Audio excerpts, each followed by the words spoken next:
You might have seen a cool picture like this one, and you're wondering, how is such a picture made? Well, today we're going to be taking a look at how the picture was put together from the edit backwards. Let's break this down one piece at a time to see how exactly this version of the picture functions.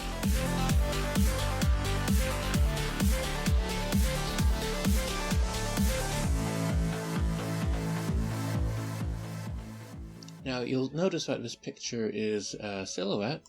If I zoom in here, now let me just make this bar a bit smaller, or make it disappear altogether. Zooming in on the picture here, you can see that my model's face is just barely visible here in the light.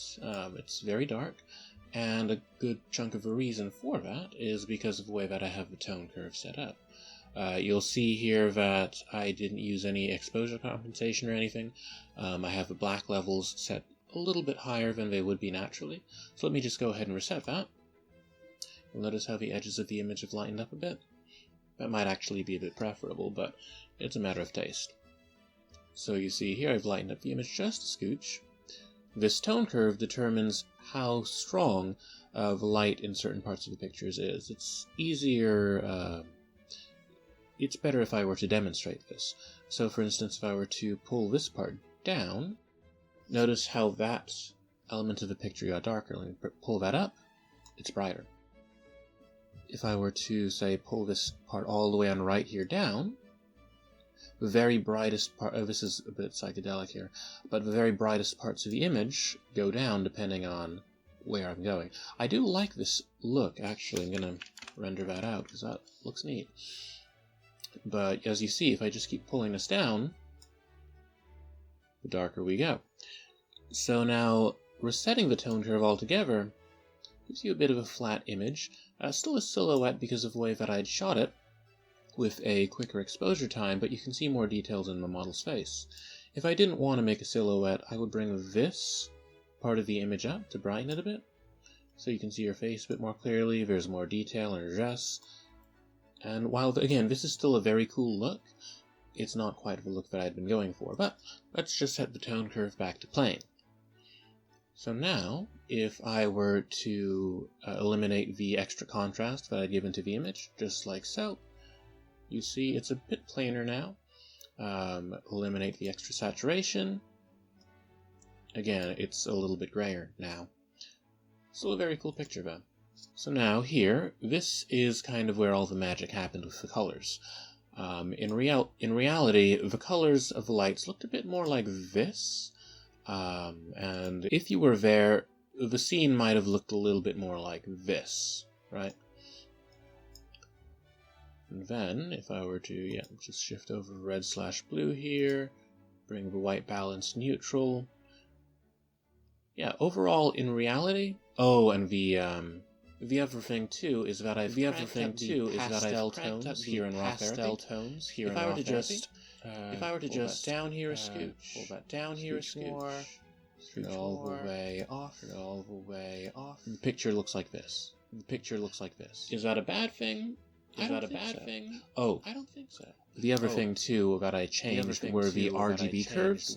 So you remember how we were messing with the tone curves a bit earlier? This part is focused just on the light of the picture overall, whereas the Rgb curves here, these are focused on specific colors within the full spectrum of light. So each one of these that I modify changes some element of the light in the picture. So for instance, here I am shifting the blue about. Let me zoom in so you can actually see the effect of that. Like, notice what happens when I change all the dark blue light. I can have less of it, making the image yellower, or more of it, making the image a little bit bluer. If I want to change the high end blue light, you notice here that the lightest parts of the image got yellower, or now I can make the lightest parts of the image bluer. Again, very cool look. It's very hard to go wrong shooting here. Ooh, I like this one. Yeah, but it's time to stop messing around. So let's turn off these RGB curves. Here we go. So this image is a lot more closer calorically as to what it was originally. If I want to take this all the way back to plane, I gotta turn off this soft light, which adds a sort of a vignette effect almost. Like, you notice how the light is more intense, but the silhouette also is darker? Yeah, that soft light slider here in RawTherapee does that. So you see, working the other way around, backwards, so to say, you get an idea of what the image looked like at first. So this very plain version of the image, it's still very cool. It was a good image to start with, but by adding our effects, let's crank these pastels here, let's take our tint in the white balance. This is what separates the green and pink, basically. Let's pull this pink. Now, do we want to cool it down, or do we want to warm it up? Now, let's go a bit warmer, but not too warm. And then let's drop that exposure. You know what? Yeah, let's drop that exposure comp just a bit to negative 0.06. Raise the black level. And then let's, here we go, drop those tone curves. This is a much simpler tone curve than I started with, you'll notice. Like this is if I'm going for just like this pure silhouette. Now let's ignore the tone mapping for now. All you need to know about tone mapping here is that it sort of softens the image when I pull it this way, and adds these sort of a sharpness to it when I pull it the other way.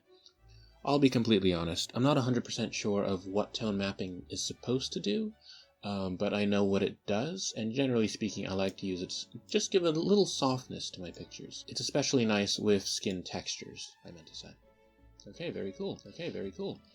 So I mean, again, this is a cool look for picture. But now let's crank those RGB curves, and boom. There you got it. There you got it.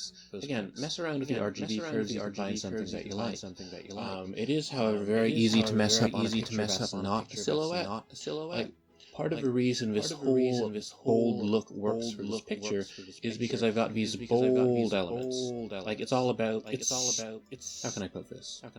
It's all about these bold shapes and lights in this picture. If this were a picture of something that were, very heavily textured, or something that included a human face that were clearly visible, then this wouldn't work quite so well. It might be a little bit too intense. But here, the intensity works to the picture's favor.